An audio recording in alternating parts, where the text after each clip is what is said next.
मेरी स्क्रीन नजर आ रही है आप लोगों को?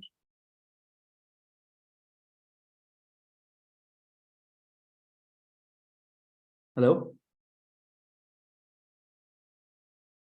अच्छा सॉरी। ओके। तो आप लोग एक नया प्रोजेक्ट बना लें, नोड, ये जो आपने देखे नाम रखे हैं उसका, नोड, क्रूट और NEDB2। NEDB1 आप रख लें, मैंने 2 इसलिए रखा है, मेरे पास ऑलरेडी एक पहले वाला है, ठीक है, इसलिए मैंने इसको 2 के नाम से लिखा है। तो आप लोग चाहे 1 बना लें या 2 कर लें, कोई मसला नहीं है, सही है।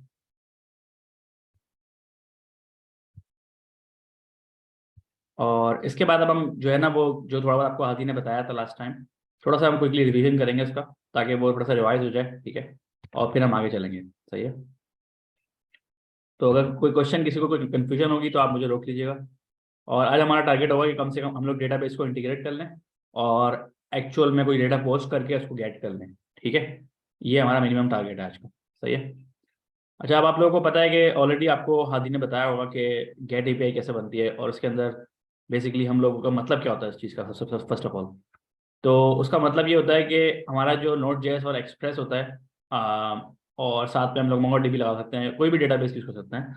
लेकिन इस कोर्स में हम सारा मोंगोडीबी का API यूज़ करेंगे, क्योंकि यही मर्न के अंदर यही आता है। ठीक है। तो बात होता क्या है, बेसिकली आपका बैकएंड जो होता है, असल में काम क्या होता है उसका, कि बैकएंड को आप डेटाबेस से कनेक्ट करें, ठीक है, और फिर उसी के ऊपर आप डेटा को फिल्टर करें।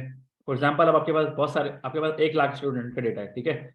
1 लाख स्टूडेंट पढ़ चुके हैं एक यूनिवर्सिटी के अंदर, फॉर एग्जांपल 50 साल पुरानी यूनिवर्सिटी है, 1 लाख स्टूडेंट पढ़ चुके हैं, सारा सारा डेटा जो है इसका डेटाबेस पे पड़ा हुआ है, ठीक है।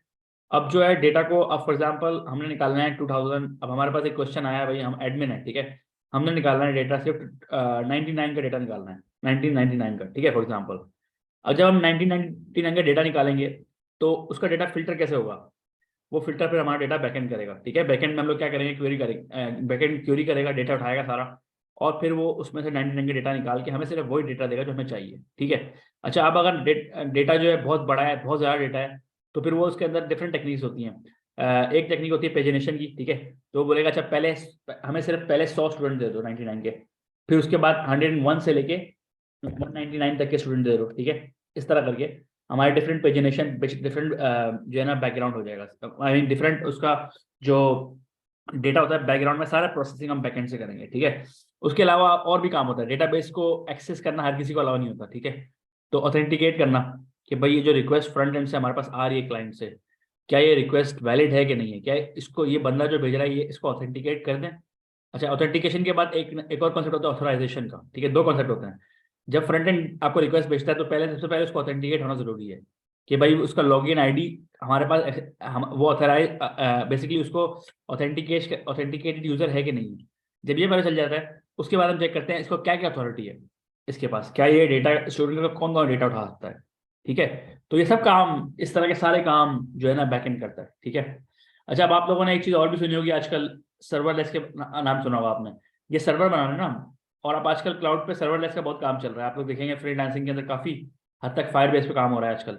तो फायरबेस जो है एक तरह से खुद ही वो, आप उसके ऊपर आप सारा काम कर सकते हैं, उसी के ऊपर डेटाबेस बना सकते हैं, उसी पे क्वेरी बना सकते हैं, आपको फ्रंट बैकएंड की जरूरत ही नहीं है, ठीक है, आजकल। तो हम इस वाले कोर्स में हमारे फायरबेस पे थोड़ा बहुत कवर करते हैं ना आगे जाके, रिएक्ट के साथ। तो वो आप थोड़ा बहुत हल्का फुल्का टच होगा उस पर भी आपका। लेकिन कॉन्सेप्ट क्या होता है कि बेसिकली बात ये होती है, फिर उसमें ये जो मैनेजमेंट होती है सर्वर की, सारी APIs को हैंडल करना, एंड पॉइंट्स को ऑथेंटिकेट करना, ऑथराइज करना, ये सब काम आपका फायरबेस कर देता है। इस तरह AWS भी कर सकता है ये काम आपका। AWS का लैम्डा फंक्शन है, ठीक है। उसको आप बोलें भाई मुझे 99 का स्टूडेंट ढूंढ के लाके दे दो, वो ढूंढ के आपको लाके दे देगा, सही है। और जितनी देर आप यूज़ करेंगे उनका सिस्टम, उतना आपको चार्ज करेंगे वो। जैसे फॉर एग्जाम्पल आपने 2 सेकंड के लिए यूज़ किया, तो आपको 2 सेकंड के लिए चार्ज करेंगे, ठीक है। लेकिन अब एक तरीका ये होता है कि आपको क्लाउड पे अपना सर्वर चलाना है, ठीक है, जिसपे हर वक्त आपने अपने कॉस्ट को अपने हाथ में रखना है। आपने AWS पे या फिर आपने हेरोको पे, कहीं पे भी आपने फायरबेस जो होता है अक्सर फ्री होता है लेकिन ऑब्वियसली फ्री तो नहीं होता ना। छोटी मोटी जो आपकी एप्लीकेशन है जो पैसे नहीं बना रही, हल्का फुल्का काम है, वो फायरबेस कर देगा फ्री में। लेकिन जब आपकी एप्लीकेशन पैसे बनाना शुरू कर देगी, बिजी हो जाएगी, फिर वो आपको चार्ज करना शुरू करेंगे, फिर वो ज़्यादा चार्ज करेंगे, बहुत ज़्यादा चार्ज करेंगे फिर, ठीक है। इसलिए अक्सर कंपनीज क्या करती हैं, अपना बनाती हैं खुद ही सारा बैकएंड। तो जब बैकएंड अपना बनाती हैं, तो उसमें ये होता है कि फिर आपका बेसिकली हर वक्त सर्वर चलता रहे, ठीक है, चलता रहता है। अपने आपको खरीदना पड़ता है हीरो को आपको खरीदना पड़ता है, फिर आपको कोई नेटलीफाई लेना पड़ता है, या आपको AWS पे कोई सर्वर लेना पड़ता है, ठीक है, जिस पे आप अपने नोड जेएस का एप्लीकेशन चलाते हैं, सही है। तो अभी हमारे इस कोर्स में तो हम सिर्फ डेवलपमेंट पे ही काम करेंगे, हम लोग उस पर तो वो नहीं आते, डिप्लॉयमेंट वगैरह पे हम काम नहीं करते, लेकिन मैं आपको आइडिया दे रहा हूँ कि बेसिकली हम ये बना क्यों रहे हैं, ठीक है। ये हम इसलिए बना रहे हैं कि हम इससे बेसिकली कनेक्ट करेंगे डेटाबेस अपना, ठीक है। और डेटाबेस कनेक्शन होगा, डेटाबेस दुनिया में कोई भी एक्सेस नहीं कर सकता, सिर्फ हमारा बैकएंड एक्सेस कर सकता है, ठीक है, सिक्योरिटी के लिए, सही है। तो हमारा जिसको भी हमारा डेटाबेस को एक्सेस चाहिए, पहले हमारे डेटा बैकएंड से उसको गुजरना पड़ेगा। बैकएंड उसका एक तरह से सिक्योरिटी गार्ड है, ठीक है। आप समझ लें कि लेट्स से अगर हमारा डेटाबेस जो है किचन है, तो जो बैकएंड है ना, सारे शेफ हैं और सारे वेटर हैं, वो मेक श्योर करेंगे भाई डेटा जो किचन के अंदर हमारा सारा खाना पीने का सामान है, जो हमारी वैरायटी है, हमारा जो बेसिकली एक लेट्स से हमारा सीक्रेट है किचन में खाना बनाने का, बिरयानी बनाने का फॉर एग्जाम्पल, ठीक है, वो सीक्रेट सिर्फ हमारे पास ही है, वो किसी को हम नहीं देंगे, ठीक है। किसी ने भी बिरयानी खानी है हमसे आगे मांगे, वो हम नहीं उसको देंगे, खुद मतलब खुद ही हम बना के देंगे उसको, लेकिन हम अपने इंग्रेडिएंट्स नहीं बताएंगे किसी को भी, ठीक है। तो ये अच्छा एक कॉन्सेप्ट ध्यान में रखें कि रेस्टोरेंट जो होता है ना, उसके अंदर जो भी काम होता है, फॉर एग्जांपल खाने पीने का जितना वो है, पूरी मैनेजमेंट हर चीज़ बैकएंड कर रहा होता है वो, ठीक है। और आपको जो क्लाइंट फ्रंट एंड पे आपको क्लाइंट प्रेजेंट करता है, ये ले भाई ये डेटा आपका, ठीक है। तो मतलब क्या है कि आपके पास कोई एक्सेस नहीं है डेटा का, बिल्कुल भी, फ्रंट एंड वालों के पास। आपने सिर्फ बैकएंड से बोलना है यार मुझे ये दे दो, मुझे ये चाहिए, मुझे वो चाहिए, ठीक है। तो इसलिए हम एपीआईज बनाते हैं, एंड पॉइंट्स उनके हम लोग यूज करते हैं, एंड पॉइंट्स आपको बैकएंड वाले बना के देते हैं। अब इस कोर्स के अंदर फुल स्टैक कोर्स है, तो उसमें बेसिकली आपको दोनों चीजें आनी चाहिए, ठीक है। लेकिन कंपनीज के अंदर क्या होता है, खासतौर पर बड़ी कंपनी में आप सिर्फ एक ही काम कर रहे होते हैं, जैसे फ्रंट एंड पे काम करेंगे या बैक एंड पे काम करेंगे, ठीक है। तो लेकिन आपको पता होना चाहिए काम हो कैसे रहा है, ठीक है। तो अब फॉर एग्जाम्पल अब आपने आपकी रिक्वायरमेंट है, ठीक है। अब बहुत दफा ऐसा हुआ हम लोगों ने, मैं और हादी ने, हम लोगों ने काफी प्रोजेक्ट पे काम किया साथ। तो उसमें ये होता था, फ्रंट एंड वाले बोलते थे यार ये वाला मुझे हमें जो ऑथेंटिकेशन चाहिए, इस हमें बेसिकली ये हमारे लिए मुश्किल हो रहा है डेटा को, क्योंकि कुछ डेटा हम फ्रंट एंड से भी फिल्टर करवा सकते हैं, ठीक है। फॉर एग्जांपल अब डेटा है, लेट्स से हमारे पास बहुत ज़्यादा डेटा है, तो हम बोलते हैं चलो यार फ्रंट एंड को खुद ही हैंडल करने दो, खुद ही फिल्टर कर लेगा वो, ठीक है। अब 99 के ईयर 99 के स्टूडेंट्स हैं 100, अब मैंने सारे के सारे फेंक दिए, ठीक है। अब उसने A to Z उसको फिल्टर नहीं किया हुआ, ठीक है, for example A to Z उसको सॉर्ट नहीं किया हुआ, सॉर्टिंग करना बोलेंगे चले यार फ्रंट एंड को खुद ही करने दो, ठीक है। अच्छा आप ये बताएं, फ्रंट एंड पे को अगर हम खुद ही करने देते हैं काम, तो उससे क्या नुकसान होता है फिर, किसी को आइडिया है कुछ? अगर हम बोलते हैं फ्रंट एंड को लोड उठाने दो, तो क्या क्या नुकसान होता है फिर उससे हमें, क्या क्या फर्क पड़ सकता है वेबसाइट पे या वेब एप्लीकेशन पे, क्या होता है फिर अगर हम बोलेंगे फ्रंट एंड को सारा काम करने दो? हमने पूरा डेटा उठा के फ्रंट एंड को भेज दिया, एक एक हज़ार डेटा है, बिल्कुल हाँ, वेबसाइट आपकी स्लो हो जाएगी, ठीक है, क्योंकि ब्राउजर मेहनत करेगा बहुत सारा, आपकी मेमोरी यूज होगी, मोबाइल का होगा, ठीक है। तो इसलिए हमें देखना पड़ता है कि क्या चीज़ हम लोग बैकएंड से कराएंगे, क्या चीज़ फ्रंट एंड से कराएंगे, ठीक है। ये आप बेसिकली आर्किटेक्चर में डिसाइड होता है, आर्किटेक्चर में डिसाइड होता है, ठीक है, ये चीज़। तो ये भी चीज़ ध्यान में रखें कि ये भी इंटरव्यू क्वेश्चन होता है आप लोगों को अक्सर, कि भाई फ्रंट एंड पे हम फिल्टरिंग क्यों नहीं कर रहे, भाई जनरेशन फ्रंट एंड से क्यों नहीं करते, फॉर एग्जाम्पल। अब अगर 1 लाख स्टूडेंट है, आप 1 लाख उठा लो पूरा, क्या मसला है? मसला तो कोई नहीं है, डेटा आ जाएगा पूरा, लेकिन उसको सॉर्ट करना, उसको ढूंढना वहां से, भाई ए के नाम से कितने स्टूडेंट हैं, कितने स्टूडेंट्स के मार्क्स 100 में से 50 आए थे, कितने का ए ग्रेड आया है, ठीक है, कितने की रैंकिंग हाई आई, कितने फेल हुए हैं, कितने पास हुए हैं, ठीक है। ये सब चीज़ें निकालने के लिए आपको बहुत मेहनत चाहिए, सही है ना। तो ये काम फिर आप कुछ काम आप डेटाबेस से कराते हैं और कुछ काम आप बैकएंड से कराते हैं, ठीक है। डेटा मोंगोडीबी के अंदर भी चीज़ें होती है एग्रीगेशन की तरह चीज, हम पढ़ेंगे थोड़ा बहुत उसके बारे में ना, कुछ उनकी भी अपनी भी फिल्टरिंग होती है, वो ऑप्टिमाइजेशन के लिए अच्छा होता है वो, ठीक है। तो बेसिकली डेटा को ऑप्टिमाइज करेंगे, सर्वर हम बढ़ा लेंगे, जब वेबसाइट बिजी हो जाएगी हम सर्वर को बड़ा कर लेंगे, हॉरिजॉन्टली हम उसको वर्टिकली स्केल कर लेंगे, हॉरिजॉन्टली स्केल कर लेंगे, जो भी तरीका होगा, ठीक है। तो क्या होगा इसका मतलब कि हम अपनी मशीन बड़ी कर लेंगे, जैसे अगर हमने 4 GB रैम लगाया हुआ है, हम 16 GB रैम लगा देंगे बैक एंड पे, ठीक है, ताकि फास्ट प्रोसेसिंग हो जाए डेटा की, सही है। और ये मसला हम चाहेंगे कि हमारे क्लाइंट को ये इशू ना आए, ठीक है। लेकिन छोटा मोटा काम चल जाता है, जैसे फॉर एग्जांपल अब 100 है खाली, जैसे 100 स्टूडेंट हैं, ठीक है, वो कर सकता है वो फ्रंट एंड, इतना ज़्यादा करनी है, ठीक है, डिपेंड करता है कि वेबसाइट में कितना डेटा है, ठीक है। और उसके अलावा आप लोगों ने रेट के बारे में पढ़ लिया, रेट के अंदर भी ये इशू होता है कि आप रेट की स्टेट के अंदर डेटा स्टोर कर लेते हैं, ठीक है। तो उसमें भी फिर ये हमने देखा है, नोट किया है कि काफ़ी स्लो हो जाती है परफॉर्मेंस, अगर आप ज़्यादा डेटा स्टेट में लोड करके काम करेंगे, बार बार उसको कॉल करेंगे, तो फिर ऐसी बात है स्पीड स्लो हो जाएगी, ठीक है। रिडक्स के अंदर अगर आप रिडक्स पढ़ेंगे आगे जाके आप, तो उसके अंदर ये इशू आ सकता है, ठीक है। अच्छा अब हम ऐसा करते हैं कि इसके बाद हम लोग स्टार्ट करते हैं अपना प्रैक्टिकल, ठीक है। थोड़ा बहुत मैंने आपको बैकग्राउंड दे दिया, थोड़ा बहुत सिस्टम डिज़ाइन की नॉलेज हो गई, ठीक है। अच्छा अब हम स्टार्ट करते हैं, यहाँ पे सबसे पहले हमें क्या करना है, npm init करना होता है, आपको पता है। तो npm का जो पैकेज है वो इनिशियलाइज हो जाएगा, npm init, ठीक है। और ये पूछेगा भाई आपके ऐप का नाम क्या है, ये चीज़ें पूछेगा सारी, ठीक है। तो पैकेज का नाम क्या है, क्रूड, नहीं पैकेज का नाम, हाँ सही है, पैकेज का नाम ठीक है, क्रूड भी ठीक है, और वर्जन भी ठीक है, डिस्क्रिप्शन एंट्री पॉइंट जो है मैं app.js लिख देता हूँ, ठीक है। और टेस्ट कमांड छोड़ देता हूँ मैं, गेट भी छोड़ देता हूँ फिलहाल अभी, ठीक है।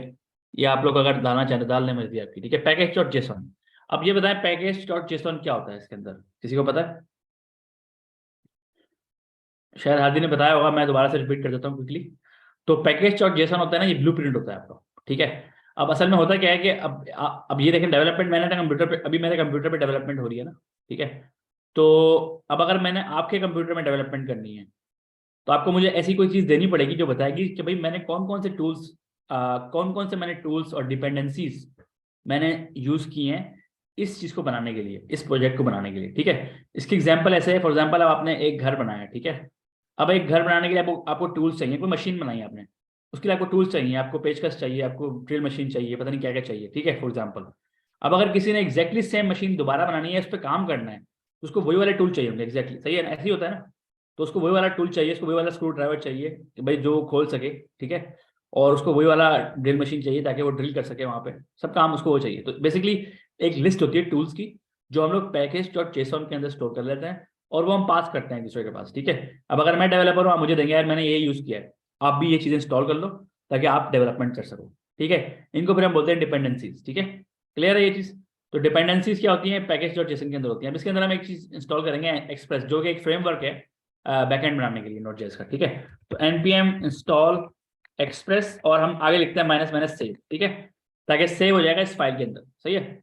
तो मैं इंस्टॉल कर रहा हूँ, देखिए डिपेंडेंसीज की, तो यहाँ पे लिखा हुआ आ जाएगा कि भाई इस बंदे ने सबसे पहले इसके अंदर ये इंस्टॉल किया है। तो उसका मतलब ये होगा कि ये जो फाइल आपके पास आएगी तो फिर आपके पास भी ये इंस्टॉल हो जाएगा, यही वाला वर्जन, देखिए वर्जन भी लिखा हुआ है साथ में, ठीक है। ये बहुत जरूरी है।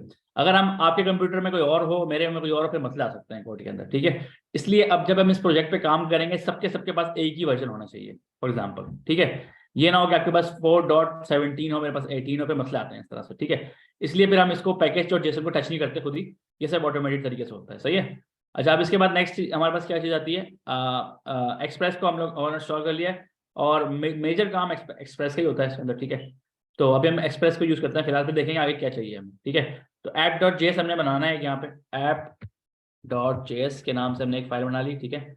इसके अंदर हम सबसे पहले क्या करेंगे, इंपोर्ट करेंगे एक्सप्रेस को, कॉन्स्टेंट नाम से वेरिएबल बनाएंगे एक्सप्रेस का, कॉन्स्टेंट वेरिएबल बनाएंगे एक, ठीक है। रिक्वायर करेंगे एक्सप्रेस की डिपेंडेंसी, ठीक है, जो हमने भी इंस्टॉल की है। अगर हमने इंस्टॉल नहीं की होगी तो एरर देगा, ठीक है। तो ये हो गया एक्सप्रेस। अच्छा, ये एक चीज़ आपको कमांड एक बार टेम्पलेट बन जाएगा ना, तो आपको पता चल जाएगा क्या क्या चीज़ चाहिए होती है। एक्सप्रेस का हम कंस्ट्रक्टर बना लेंगे, ठीक है। थोड़ा सा एक हमने इसका ऑब्जेक्ट बना लिया, एक यहाँ से कंस्ट्रक्ट कर लिया इसको, ठीक है। अच्छा, अब इसके बाद क्या करेंगे, इसके बाद हम नेक्स्ट चीज़ हमने करनी होगी बेसिकली, बस के ज़्यादा इतना इसमें होता नहीं है। अब इसके अंदर गेट एपीआई, हम एक सिंपल सी गेट एपीआई बनाते हैं, ऐप डॉट गेट के नाम से, ठीक है। देखिए ना, ऐप उसका ओपन किया, इसके अंदर काफ़ी सारे मेथड होते हैं, जैसे गेट का मेथड है, ठीक है। और गेट में आपने क्या किया, आपने बोला अच्छा भाई टेस्ट एपीआई है एक मेरी, और टेस्ट के नाम से मैंने एक एपीआई बना ली, ठीक है।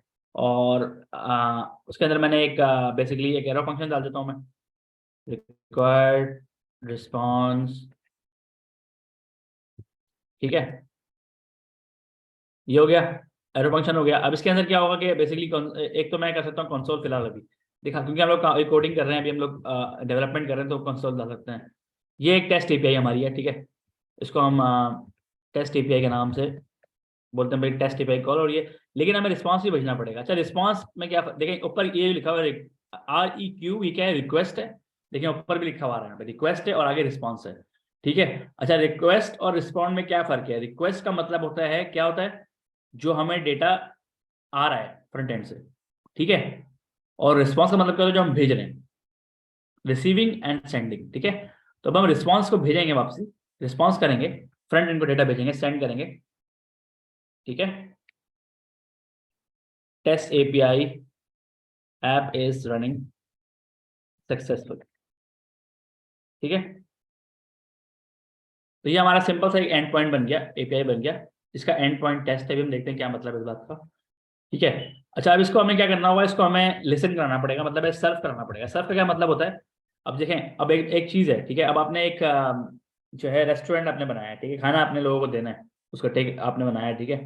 तो उसको आपको जब तक आप उसको ऑन, जब तक आप उसको ओपन रखेंगे शॉप को, तभी कस्टमर आएगा ना। अगर आप उसको बंद कर देंगे तो फिर कस्टमर नहीं आएगा, ठीक है। ये कॉन्सेप्ट है सर्विंग का भी। आपको सर्विंग, आपको अपने सर्वर पर सर्विंग करनी पड़ेगी, ताकि कभी भी कोई भी आगे डेटा हमारा फैच कर सके, ठीक है, एपीआई यूज कर सके, ठीक है। अच्छा, अब ऐप डॉट लिसन हमारे पास आ गया इधर। यहाँ पर हमें सिर्फ एक और एरर फंक्शन लगाना होता है इधर, बस एक मिनट। लिसन के बाद हमें पोर्ट नंबर लिखना है 4300 पे। पोर्ट नंबर क्या मतलब होता है? आपके कंप्यूटर के अंदर जो है आपके एक आईपी एड्रेस होता है, ठीक है, हर कंप्यूटर का। लेकिन उसके अलावा पोर्ट्स भी होती हैं। जैसे आप, इसका मतलब बस सिंपली ये है कि आपका फॉर एग्जाम्पल आपकी आपकी स्ट्रीट है ना जहाँ पे आप रहते हैं, यहाँ पे आपके कोई फ्लैट में आप रहते हैं, तो आपका एक तो फ्लैट का एड्रेस है, ठीक है। फॉर एग्जाम्पल आपके फ्लैट का एड्रेस है IT institute, IT apartments for example, ठीक है, IT अपार्टमेंट्स, ठीक है।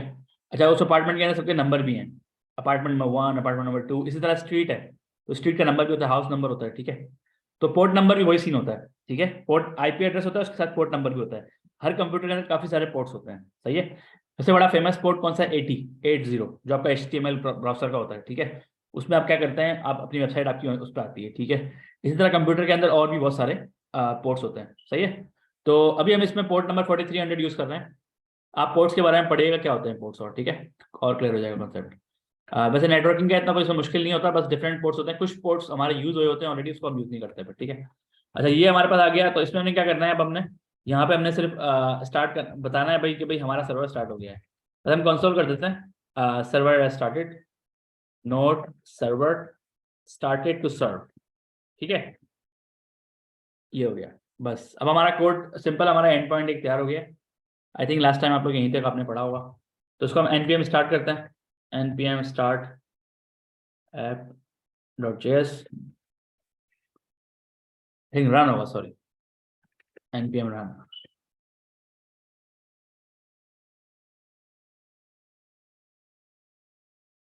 कोई मसला आ रहा है? npm रन,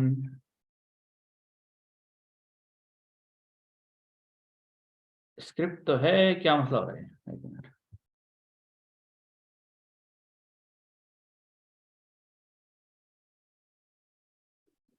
अच्छा, npm, एक minute.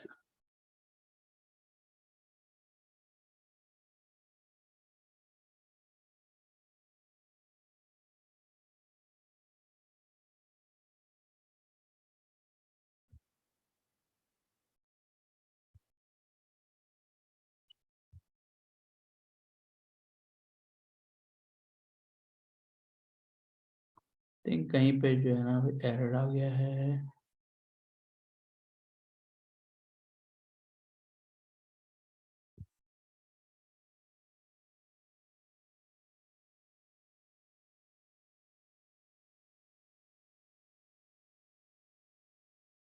No test specified system.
हाँ, नोट से चल जाएगा, npm से भी चलता है।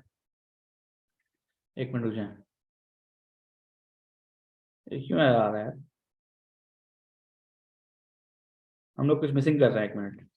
नोट से तो चल जाएगा, मुझे पता है, मैं इसको सर्च करता हूँ, एक मिनट रुक जाए। हमने कुछ मिसिंग की है शायद, कोई चीज़ हमारी मिसिंग है, समथिंग इज मिसिंग।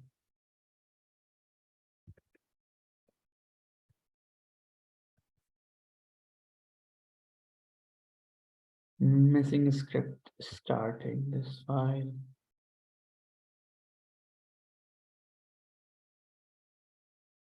हाँ, ये वाला एरर आ रहा है हमारे पास।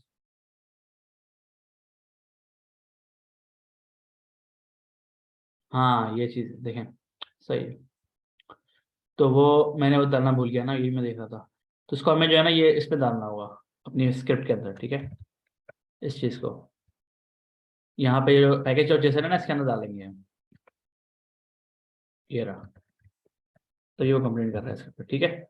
और यहाँ पे हमारा स्क्रिप्ट का नाम होगा, अब चल जाएगा ये, ठीक है। npm run start, सही है, अब चल गया, ठीक है। तो यहाँ पर हम लोग डाल सकते हैं चीज़ें डिफरेंट, यहाँ पे जो भी हमें कमांड चलानी होती है यहाँ पे डाल सकते हैं, ठीक है। तो असल में तो यही वाली कमांड चला रहा है ये, लेकिन बैकग्राउंड में, लेकिन हम npm यूज़ करते हैं चीज़ के लिए, ठीक है, अल्कोहल के लिए। अच्छा, इसके अलावा इसमें एक तरीका और भी होता है, आप लोगों ने शायद हादी ने बताया होगा लास्ट टाइम।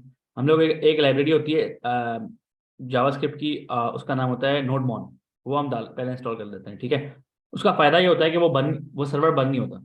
इस तरह अभी देखें ना, अभी मैं को दिखाता हूँ। अब हमने स्टार्ट कर दिया सर्वर, ठीक है। सर्वर को स्टार्ट कर दिया ना, अब हमने कोई चेंज किया ना यहाँ पे कुछ भी, तो चेंज वहाँ पे विजिबल नहीं आएगा, हमें बंद करना पड़ेगा पहले। फॉर एग्जाम्पल यहाँ पे ऐसा आ गया ना, तो इसको हमें बंद करना पड़ेगा, वरना चलेगा ही नहीं है, ठीक है। इसको बंद कर दिया हमने यहाँ से, ये देखें, बंद करना पड़ेगा सर्वर को चलाने के लिए, ठीक है। तो वो नोटमैन जो होगा ना, वो कहता है, वो ऑटोमेटिकली इसको खुद ही बंद करके ऑन कर देता है, ठीक है। तो वो डेवलपमेंट के लिए बहुत अच्छा है। तो npm install nodemon minus minus save, तो ये हमने नोडमॉन इंस्टॉल कर लिया यहाँ पे। अब ये नोडमॉन इंस्टॉल हो जाएगा, अपने पास इंस्टॉल कर लें आप लोग नोडमॉन। तो ये फिर डेवलपमेंट में बड़ी आसानी होती है इससे, ठीक है। अब हमें क्या करना है, अब हमें सिर्फ लिखना है नोडमॉन, नोडमॉन ऐप डॉट जी एस, अब ये हमारा नोड चलता रहेगा सर। अब देखिए मैं यहाँ पे चेंजेस करूंगा ना, तो ये खुद ही स्टार्ट कर देगा, देखिए, ये देखिए दोबारा स्टार्ट हो गया, ठीक है। तब हमें दोबारा दोबारा चलाने की सर्वर जरूरत नहीं, अब सर्वर हमारा हर वक्त चल रहा है, सर्व हो रहा है हर वक्त, ठीक है। और देखें, आपको मैंने पहले अभी जैसे पहले बताया ना, प्रोडक्शन के अंदर भी ऐसे ही होता है, ठीक है। प्रोडक्शन के अंदर भी आपका सर्वर हर वक्त चलता रहता है, ताकि हमारा जो फ्रंट एंड से कोई भी डेटा कभी भी आगे उठा ले, ठीक है।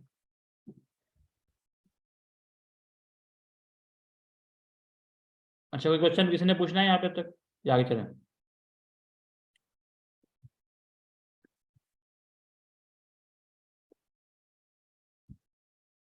अच्छा, आप लोगों में से किस किस ने पोस्टमैन डाउनलोड कर लिया है? पोस्टमैन सबके पास है?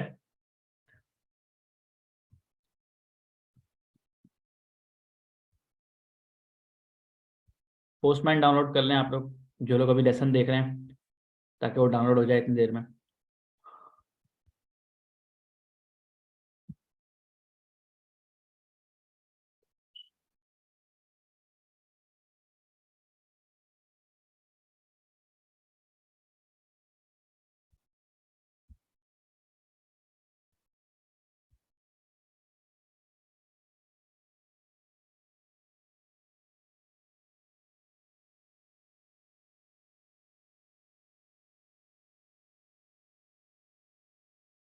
मेरी आवाज़ आ रही है अभी भी आप लोगों को?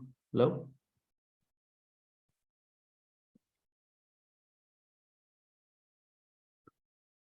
हेलो, मेरी आवाज़ आ रही है? अच्छा हाँ, तो मेरा हेडफोन की असल में बैटरी फिनिश हो गई थी, तो मैं रिस्टार्ट कर रहा था। तो आप लोगों के पास पोस्टमैन है सबके पास या नहीं?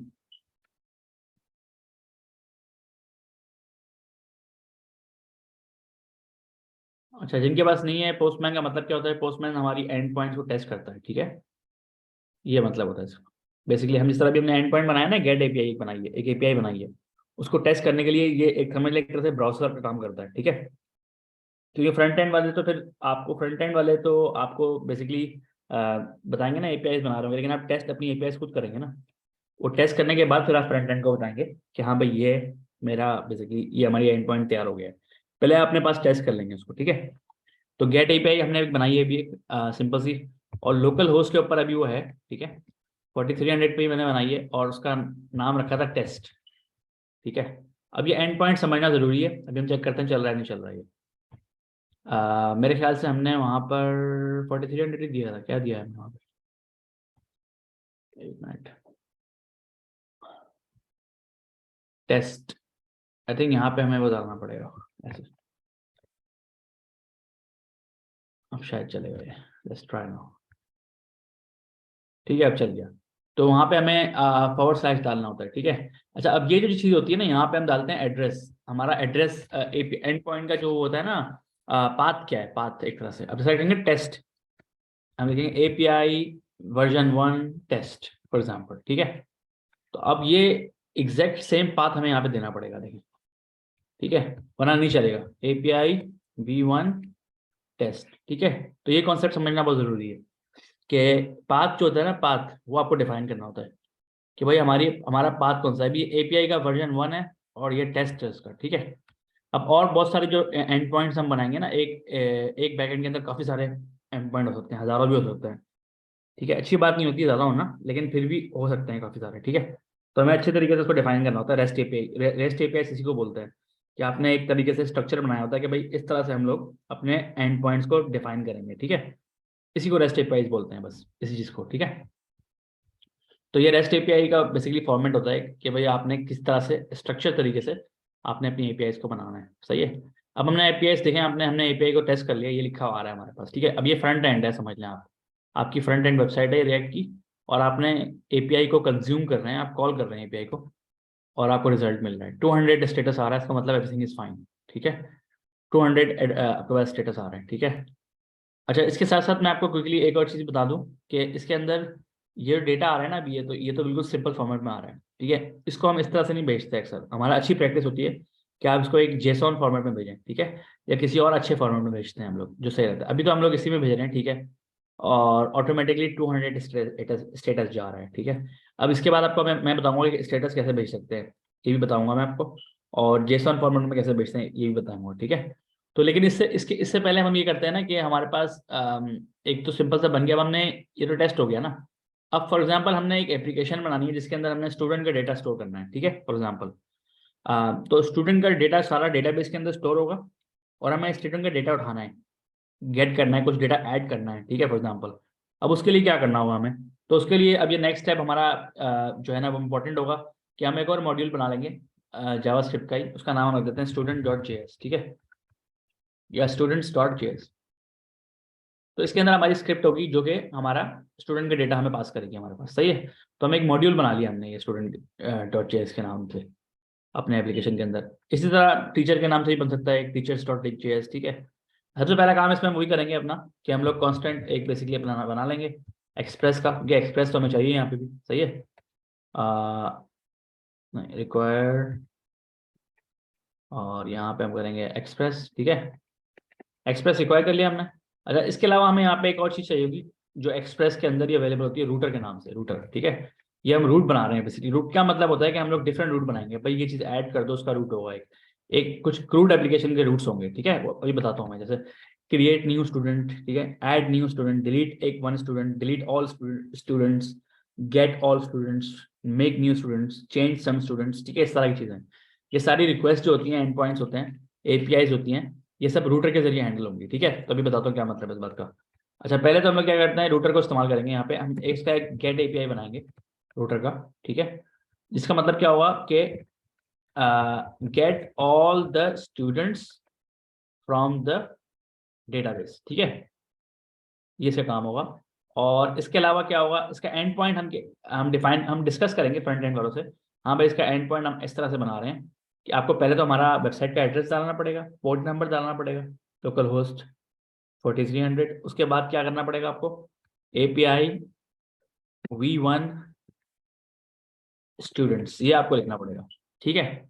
ये लिखेंगे तो आपको सारा डेटा दे देंगे स्टूडेंट का, ठीक है। ये क्लियर है बात, ये चीज़ कि अभी जिस तरह हमने यहाँ पे एक डिफाइन किया था ना ये वाला, इसी तरह हमें यहाँ पे अभी डिफाइन करना पड़ेगा, सही है। तो यहाँ पे हम लोग लेकिन रूटर यूज करेंगे, रूटर.गेट, ठीक है। और यहाँ पर हमारे पास आएगा API v1 स्टूडेंट्स, सही है। और उसके बाद हमारे पास आएगा, अच्छा, अब आप लोगों ने जो पढ़ा है ना, एसिंक अवेट वगैरह जो पढ़ा है आप लोगों ने, अब वो यहाँ पे काम आएगा, ठीक है। तो एसिंक फंक्शन हमें यहाँ पे चाहिए होगा क्योंकि हमें यहाँ पे डेटा को गेट करना है डेटाबेस से। अभी डेटाबेस के बारे में बताता हूँ मैं आपको, लेकिन फिलहाल ये कॉन्सेप्ट समझ लें बस कि एसिंक फंक्शन चाहिए होता है अक्सर डेटाबेस के साथ, क्योंकि वो कॉल बैक्स भेज रहे होते हैं, ठीक है, प्रोमिसेस भेज रहे होते हैं। तो हमें बेसिकली एसिंक फंक्शन लगाना होता है, सही है। अच्छा, इसके अलावा हमने ट्राई एंड कैच भी लगाना होता है ताकि हमारे पास कोई एरर आए तो हमारा सर्वर ब्रेक ना हो, ठीक है, जिससे हमने पहले पढ़ चुके हैं इसके बारे में, एक्सेप्शन हैंडलिंग के बारे में, सही है। तो यहाँ पे हमारे पास एरर आ गया, ठीक है, और अवेट अच्छा यहाँ पे अभी अवेट का हम पढ़ते हैं कि कॉल कैसे करना है, लेकिन अभी हम सिर्फ टेस्ट कर रहे हैं ना खाली। तो let's just test it now. हम लोग ऐसा करते हैं कि रिस्पॉन्स भेज देंगे कुछ, response dot send this is all students for example. अभी फिलहाल सिर्फ टेस्ट कर रहे हैं अपना एंड पॉइंट बनाने के बाद, ठीक है। अभी हमने कोई डेटा असल में नहीं भेज रहे, सिर्फ टेस्ट करना है। और अगर कोई एरर आता है ना, तो हम फिर एरर का उसको भेजेंगे डॉट सेंड सम एरर, ठीक है। तो ये वही वाला मतलब है, आप समझ लें जैसे आपने पीछे अभी पढ़ा है वही है, बस इसमें एसिंक वाला फंक्शन आ गया एक बस, और तो कोई इसमें चेंजेस नहीं है, ठीक है। सेम टू सेम वैसा ही है तकरीबन, सही है। ओके। अच्छा अब इसको हम लोगों ने टेस्ट करना है, तो क्या ख्याल है, ये चलेगा नहीं चलेगा अभी डायरेक्टली इस तरह से, अगर हम इसको कॉल करते हैं अभी यहाँ पे स्टूडेंट्स, चलना चाहिए नहीं चलना चाहिए पता है। और अगर नहीं चलेगा तो क्यों नहीं चलेगा?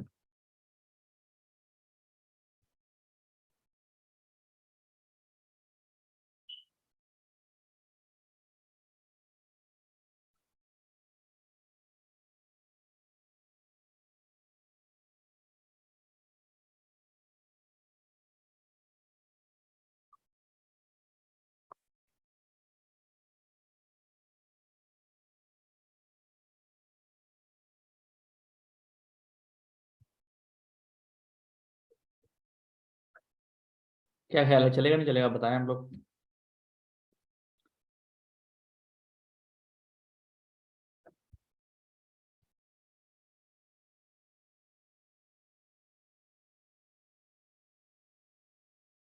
टेस्ट कर ले तो इसको, नहीं चलना, नहीं चलेगा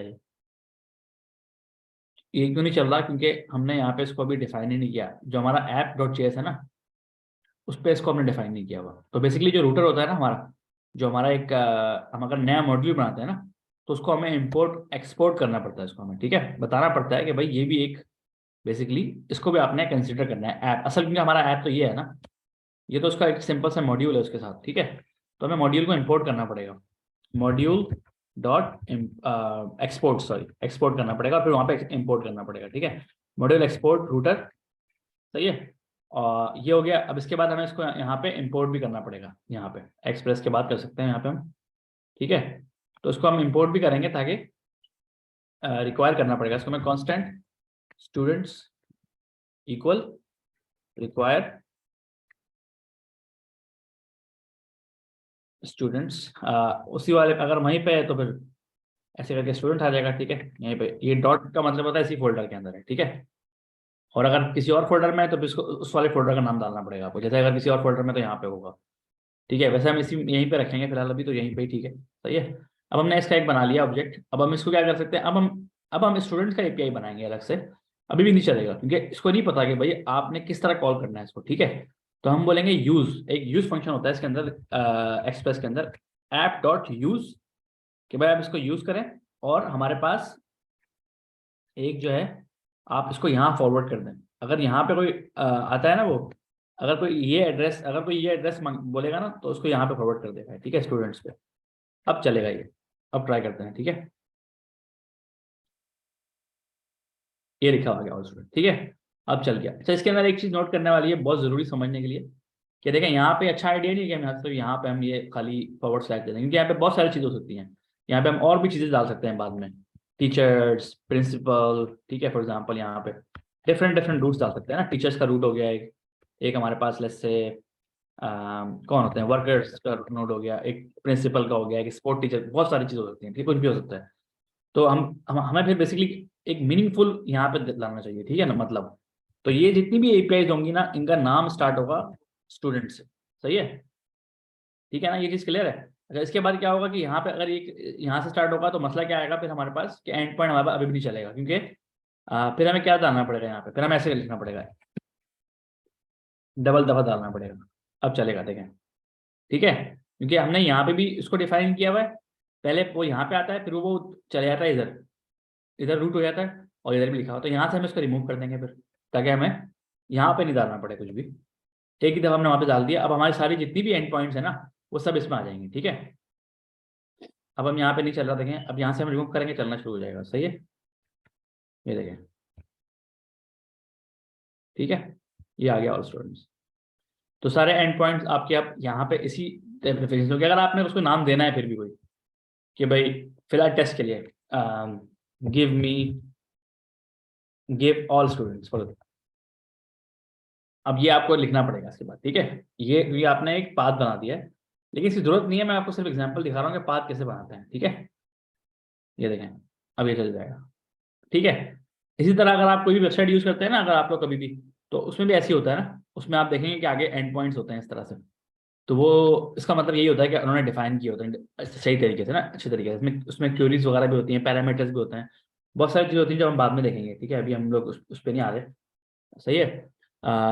तो अब इसके बाद नेक्स्ट हमारे पास क्या स्टेप है कि हमने यहाँ पे अभी डेटा कोई है नहीं, अब हमने क्विकली यहाँ पे क्या करना है। सबसे पहले मैंने आपको बताया था कि हम एनएडीबी यूज़ करेंगे, और अभी आपका नेक्स्ट प्रोजेक्ट जो स्टार्ट होने वाला है उसमें भी एनएडीबी यूज़ होगी फिलहाल। और उसके बाद जब प्रोजेक्ट खत्म हो जाता है ना, फिर हम आते हैं मोंगोडीबी पे, क्योंकि मोंगोडीबी का ना थोड़ा सेटअप करना पड़ता है चीज़ों को। तो हम एनएडीबी क्या होता है, मोंगोडीबी का की तरह बिल्कुल सेम टू सेम चीज़ें, कोई फर्क नहीं है, बस वो बहुत कॉम्पैक्ट होता है, आपके इसके अंदर ही बन जाता है वो, ठीक है। तो उसके लिए क्या तरीका होता है, छोटे मोटे प्रोजेक्ट्स आपको मिलेंगे ना, उसमें आप एनएडीबी यूज़ कर सकते हैं। क्लाइंट को बोले भाई अभी आप एनएडीबी यूज़ कर लें, जब आप मशहूर हो जाएंगे, आप बिजी हो जाएंगे, तो आप फिर मोंगोडीबी पे आ जाए। कोड चेंज नहीं करना पड़ता उसमें कोई, ठीक है। आपको बताता हूँ क्या मतलब है इस बात का। तो यहाँ पे हम लिखेंगे डेटाबेस, एक बना लेंगे डेटाबेस का फोल्डर, और उसके अंदर हम लोग बना लेंगे एक स्टूडेंट्स का डेटाबेस, स्टूडेंट्स डॉट डीबी, ठीक है। बस एक फाइल बना लेंगे स्टूडेंट्स डॉट डीबी, बस, ठीक है। ये हमारा छोटा सा इसमें काम करना होता है। उसके अलावा फिर हम लोग इसको बंद कर देते हैं, अभी सर्वर को, और हम इंस्टॉल करेंगे npm इंस्टॉल आई से भी इंस्टॉल हो जाता है, ठीक है। npm install any dB minus minus save, ठीक है। बस ये लिखेंगे हम, तो उससे क्या होगा, एनी डीबी हमारे पास इंस्टॉल हो जाएगी,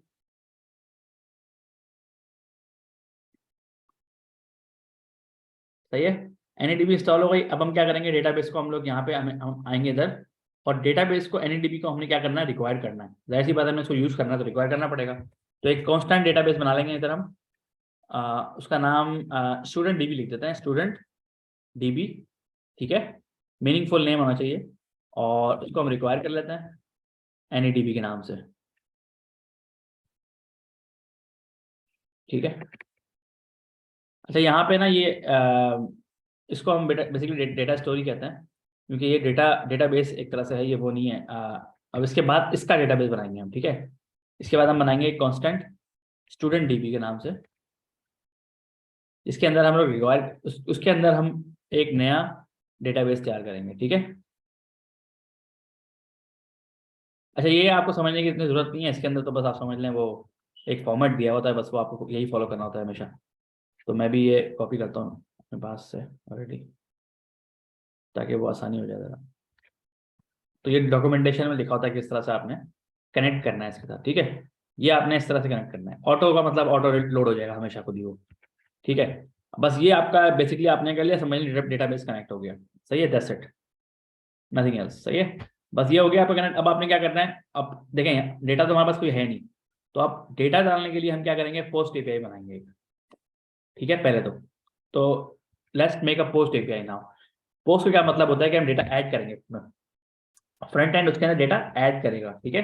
अभी तो हम गेट कर रहे थे ना, अब डेटा को ऐड कैसे करना है ये हम देखते हैं इसमें।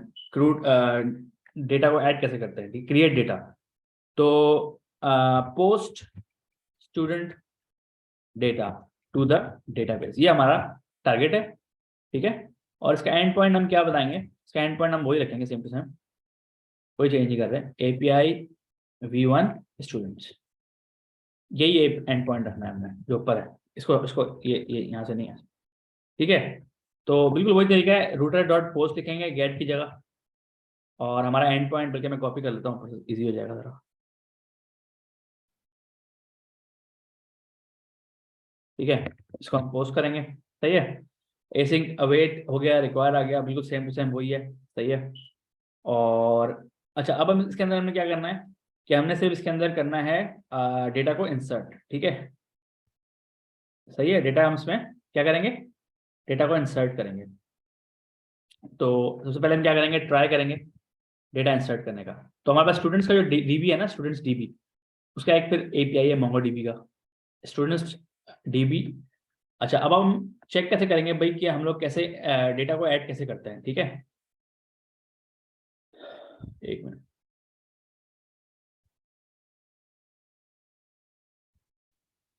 अच्छा, how to insert data in any DB, ये हम इस तरह से डेटा चेक कर, आपको दिखाते हैं कैसे हम यूज कर सकते हैं, ठीक है। तो फॉर एग्जाम्पल ये इन्होंने एग्जाम्पल दी हुई, ये चेक कर लेते हैं हम, ठीक है। ये इन्होंने यहाँ पे दी हुई एग्जाम्पल कैसे करते हैं, ये देखें, इंसर्ट करना होता है इस तरह से, ठीक है। और इसकी डॉक्यूमेंटेशन और भी होगी एनडीबी की, लेकिन हमें एनडीबी की डॉक्यूमेंटेशन देखने की जरूरत वैसे है नहीं, ठीक है। हम लोग मोंगोडीबी की देखेंगे क्योंकि दोनों की एपीआई एक जैसी हैं, ठीक है। मोंगोडीबी इंसर्ट, इंसर्ट डेटा, ठीक है। अब यहाँ पर हम आएंगे ना तो इसकी इंसर्ट की डॉक्यूमेंटेशन में आ जाएंगे, सही है। अब इंसर्ट वन भी यूज कर सकते हैं, लेकिन हम लोग इंसर्ट यूज करेंगे सिंपल बस, ठीक है। तो जो इंसर्ट सिंपल होगा, इन्होंने इसमें नहीं दिखाया हुआ, किधर है, क्यों नहीं दिखाया हुआ इन्होंने इसमें,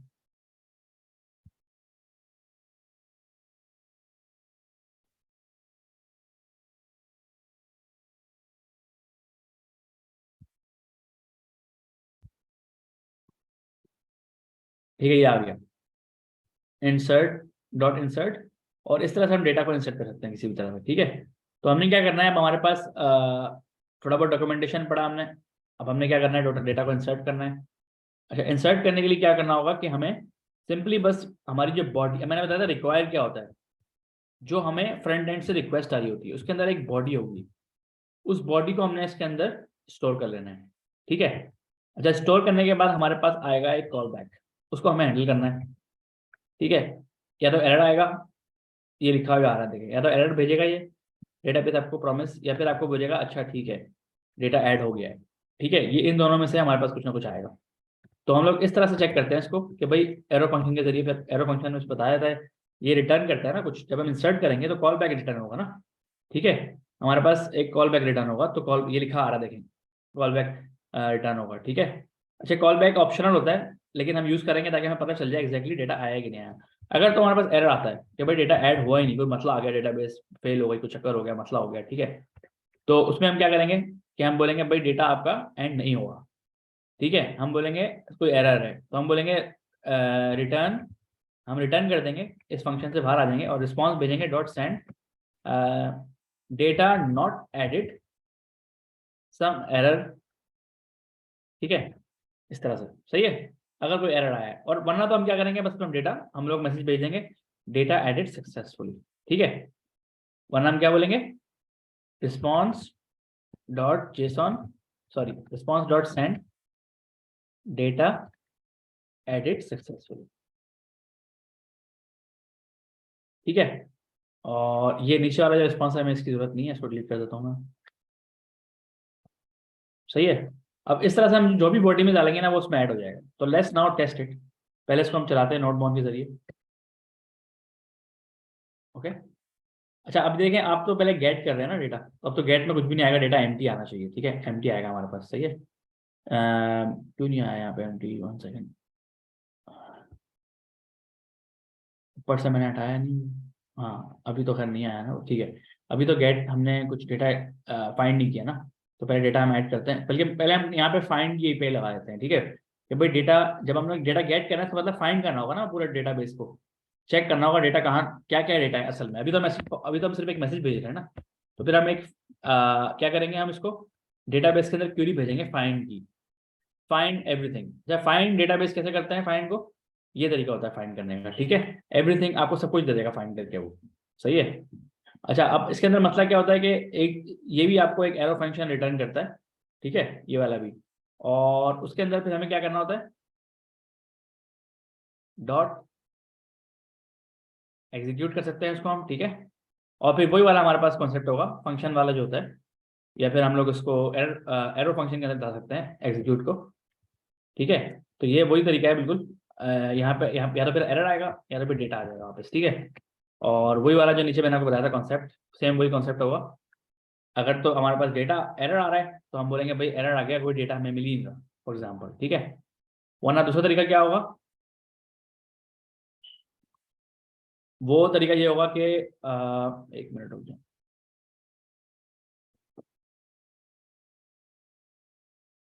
तो हम फाइंड करने के बाद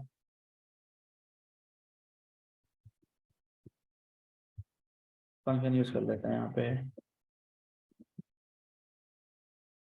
फंक्शन यूज़ कर लेते हैं। और अगर तो कोई एरर आ रहा है, ठीक है, फॉर एग्जांपल अगर कोई एरर है तो ये बोलेगा कि भाई डेटा नॉट फाउंड, या इस तरह कोई एरर आ जाएगा, ठीक है। और रिटर्न कर देंगे हम, ठीक है। हम लोग रिस्पॉन्स करेंगे रिटर्न यहाँ से, वही वाला नीचे जो कॉन्सेप्ट बताया है, सम एरर। अभी हम एरर हैंडलिंग बाद में देखेंगे कैसे करते हैं, अभी मैं सिर्फ आपको ये कंप्लीट करा दूँ कि पोस्ट एपीआई कैसे बनाते हैं, ठीक है। उसके बाद फिर हम इस पर आते हैं। अच्छा, इसके बाद अगर नहीं होगा तो बस हम बोलेंगे ठीक है, डेटा फॉरवर्ड कर दो, ठीक है। सेंड दिस डेटा, ये डेटा आपने रिटर्न जो आया ना आपके पास डेटाबेस से, वो हम भेजेंगे, सही है। तो let's now try to get the, अब हमारे पास एम्प्टी आनी चाहिए डेटा। सम एरर हैपनिंग, कोई एरर आ रहा है, देखें यहाँ पे, सही है। तो अब वो एरर चेक करना पड़ेगा, क्या एरर आ रहा है हमारे पास। स्टूडेंट्स डॉट डी बी सही से नाम रखा है हमने यहाँ पे, डेटाबेस के नाम से सही है बिल्कुल। और अच्छा, पहले हम ऐसा करते हैं, डेटा ऐड करके देखते हैं पहले, ताकि फिर हमें पता चले कि ऐड हो भी रहा है कि नहीं हो रहा। अच्छा, ऐड के लिए सिर्फ पोस्ट कर देंगे यहाँ पे हम इसको, ठीक है। और बॉडी के अंदर को डेटा डालेंगे, ठीक है। अच्छा, डेटा डालने के लिए पोस्टमैन में क्या करना होता है, पहले आप रॉ पे क्लिक करेंगे और जेसॉन पे। देखें, अगर आप लोग डेवलपमेंट करेंगे तो बैक एंड डेवलपर है अगर आप, तो आपको बेसिकली फ्रंट एंड तो नहीं बना रहे ना आप, तो इसलिए पोस्टमैन देखें कितना यूजफुल है, ठीक है। नेम क्या है, student name for example Ali, let's say, ठीक है। स्टूडेंट नेम अली है, ठीक है। और स्टूडेंट एज, स्टूडेंट की जो एज है वो है फॉर एग्जांपल 20, ठीक है। अब हम इसको फॉरवर्ड करते हैं। सम एरर हैपनिंग, एरर हमें पता नहीं चलता क्या एरर है, तो हमें ये बोला सम एरर हैपनिंग। और अच्छा, अब ये देखें, अब हमें पता नहीं चल रहा ना क्या एरर है, तो उसका क्या तरीका होता है, ये भी एक अच्छी एक्सरसाइज है। तो यहाँ पे हम क्या कर सकते हैं, ये जो एरर आ रहा है ना, इसको हम प्रिंट कर सकते हैं, सम एरर। और यहाँ पे हम एरर डाल देंगे ये वाला, तो वो बताएगा असल में क्या, असल में मसला क्या आ रहा है, क्यों ऐड नहीं हो रहा डेटा, ठीक है। डेटाबेस सही से कनेक्ट नहीं हो रही, क्या इशू आ रहा है, लेट्स ट्राई नाउ। अच्छा, ये तो ऊपर से ही मसला दे रहा है, इफ एरर इज ट्रू, ये हमें रिटर्न कर रहा है, ठीक है। यहाँ पे भी हम एरर प्रिंट कर सकते हैं, क्या मसला है। तो यहाँ पे हम एरर प्रिंट कर सकते हैं, क्या मसला आ रहा है, ठीक है। Let's try with this now.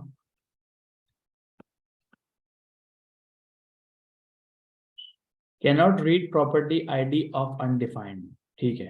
तो हमने कहीं पे एरर दिया हुआ है, हम कोई प्रॉपर्टी रीड कर रहे हैं इसकी।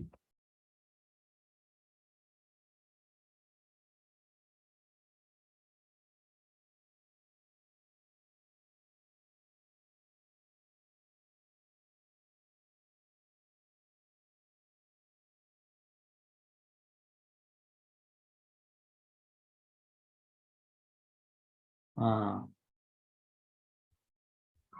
एक तो हमने यहाँ पे ये मिस्टेक डाली हुई है, यहाँ पे स्टूडेंट्स डीबी है, तो ये मसला यहाँ पे आ रहा है।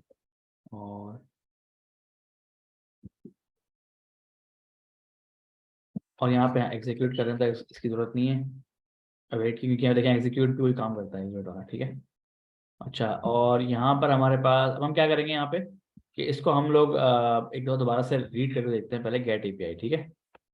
तो इसी को हम गेट भी कर सकते हैं यहाँ से। अब हमारे पास चल गया, ठीक है। वो वाला गेट एपीआई चल गया, हमारा एम्प्टी आ रहा है क्योंकि अभी कुछ ऐड नहीं हुआ। अब हम देखते हैं ऐड क्यों नहीं हो रहा, सब ऐड में कोई मसला है। एरर जो हमारे पास है, एरर टाइप एरर आ रहा है, ठीक है। Can not read property ID of undefined, सही है। अच्छा, अब जो हमारे पास इसमें कोई हमारे पास आईडी तो हम कहीं से नहीं कर रहे, तो लेट्स सी व्हाट्स हैपनिंग।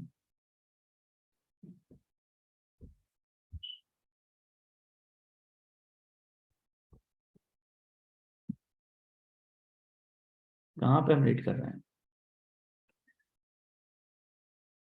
ये हमने, ये चल गया, ये पोस्ट वाले के अंदर मसला आ रहा है। रूटर डॉट पोस्ट इंसर्ट, ये ठीक है, एरर भी ठीक है।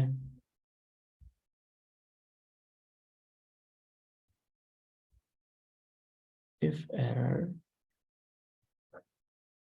यहाँ पे हमारा काम खराब हो रहा है, क्योंकि एरर रिपोर्ट हो रहा है, मतलब डेटाबेस हमें एरर रिटर्न कर रहा है।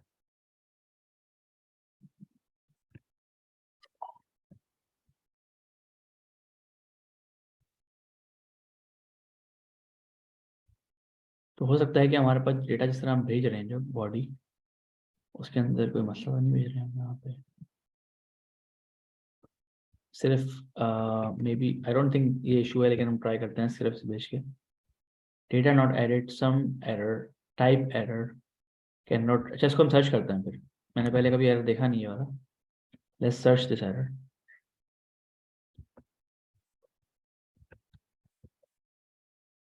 इसको सर्च करते हैं।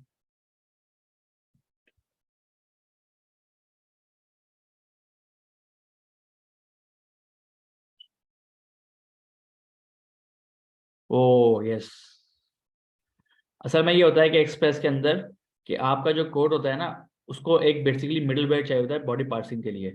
तो वो समझ नहीं पाता कि असल में पार्स कैसे किया जाए इसको, ठीक है। तो ये मसला आ रहा है इसके अंदर, पार्सिंग का मसला आ रहा है। तो उसको हैंडल करने के लिए एक्सप्रेस की 2 लाइन लिखनी होती है इसके अंदर, वो हम भूल गए लिखना, इसलिए मसला आ रहा है ये। तो मैं बताता हूँ क्या करना होता है उसमें।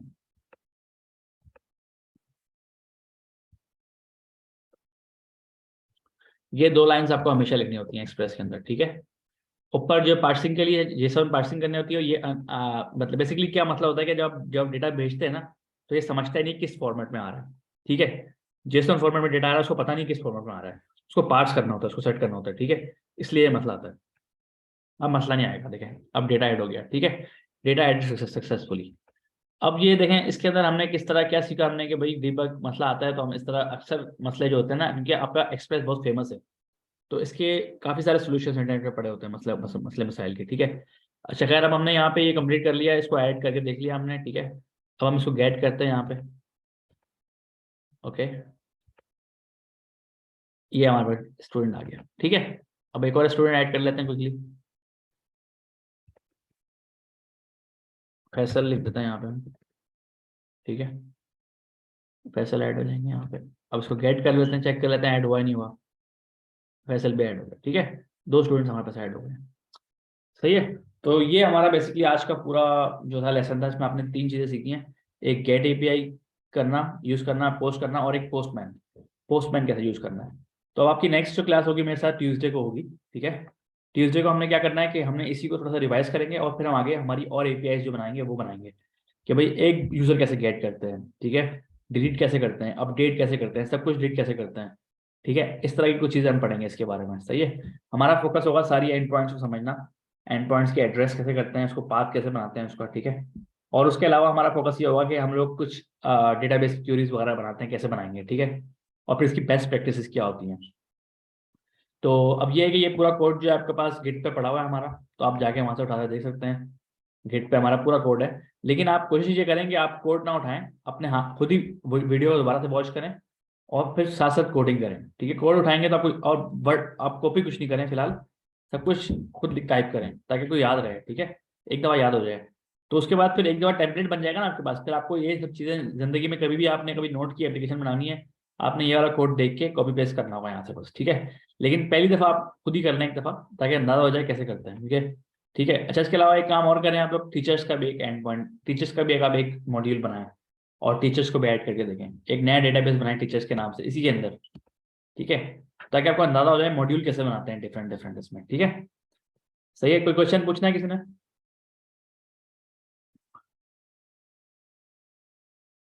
अच्छा, आप थोड़ा सा ये क्विकली अपडेट ये देना था मैंने कि नेक्स्ट वीक जो है आप थोड़ा बहुत बैकएंड पे आपका ज़्यादा फोकस होगा। नेक्स्ट वीक ट्यूसडे को आपकी जो क्लास होगी, सॉरी मंडे को क्लास होगी। मंडे को तो शायद फ्रंट एंड की ही होगी, लेकिन उसके बाद फिर जो है 2 क्लासेज जो हैं अब बैक एंड की हुआ करेंगी, ताकि हम लोग ये चीज़ थोड़ा कवर करें बैक एंड के भी। आपका नया अब एक प्रोजेक्ट आने वाला है बड़ा, माइंड का पूरा प्रोजेक्ट जो पूरा फुल स्टैक प्रोजेक्ट होगा, ठीक है। तो वो उसके लिए आपको बैकएंड की जितनी नॉलेज चाहिए वो मैं अगली 2 क्लासों में कवर करूंगा वो, ठीक है, ताकि फिर आप लोग प्रोजेक्ट पे आ जाए पूरा फुल, ठीक है। अच्छा, कोई और क्वेश्चन किसी ने पूछना है। Okay, thank you. फिर इंशाल्लाह फिर आपसे मैं वेडनेसडे को मुलाकात करूंगा, ठीक है। अल्लाह हाफिज़।